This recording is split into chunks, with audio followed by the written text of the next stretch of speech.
15তম সামাজিক ব্যবসা দিবস 2025 উপলক্ষে আশুলিয়ার জিরাবতে সামাজিক কনভেনশন সেন্টারে ইউনুস সেন্টার আয়োজিত 2 দিনব্যাপী কর্মসূচির উদ্বোধন অনুষ্ঠানে যোগ দেন প্রধান উপদেষ্টা ডক্টর মোহাম্মদ ইউনুস।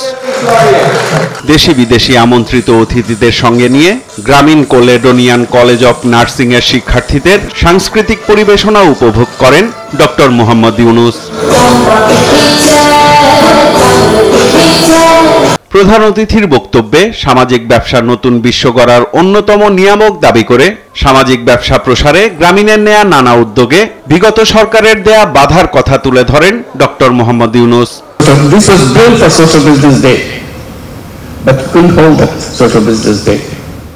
এই কনভেনশন সেন্টার তৈরি করা হয়েছিল সামাজিক ব্যবসা দিবসকে কেন্দ্র করে, কিন্তু সরকার তা করতে দেয়নি।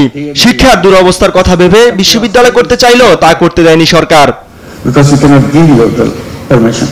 স্বার্থপরতার ভুল পথে হাঁটলে বিশ্ব সভ্যতায় দুর্যোগ নেমে আসবে বলেও মন্তব্য করেন তিনি।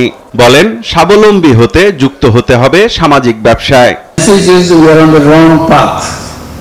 আমরা ভুল পথে আছি, এভাবে চললে বিশ্ব বিপর্যয়ের মধ্য দিয়ে শেষ হবে। এবছর সব উল্টো হচ্ছে, যেখানে সামনের দিকে এগিয়ে যাওয়ার কথা সেখানে সব পিছিয়ে যাচ্ছে। ভয়ঙ্কর সব ঘটনা ঘটছে। ভারত পাকিস্তান যুদ্ধে জড়াচ্ছে, ইউক্রেন পরিস্থিতি চলছে, ইসরায়েল ইরান পরিস্থিতি, এগুলো থামাতে কতদিন লাগবে জানি না। তরুণ প্রজন্ম দেশকে গভীর অন্ধকার থেকে বের করে এনেছে উল্লেখ করে নতুন পরিকল্পনা নিয়ে সবাইকে কাজ শুরুর আহ্বানও জানান প্রধান উপদেষ্টা। তরুণরাই বের হয়ে এসেছিল, বলেছিল যথেষ্ট হয়েছে, এবার চলে যাও। তারা জীবন দিয়েছে, তারা দেশকে অল্প সময়ে গভীর অন্ধকার থেকে দেশকে আলোতে এনেছে।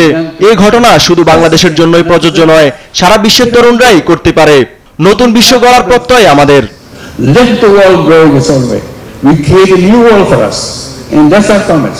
পরে সামাজিক ব্যবসা দিবস উপলক্ষে আয়োজিত মেলার বিভিন্ন স্টল পরিদর্শন করেন প্রধান উপদেষ্টা ডক্টর মোহাম্মদ ইউনুস। সাইফুল রিপন, দেশ টিভি, ঢাকা।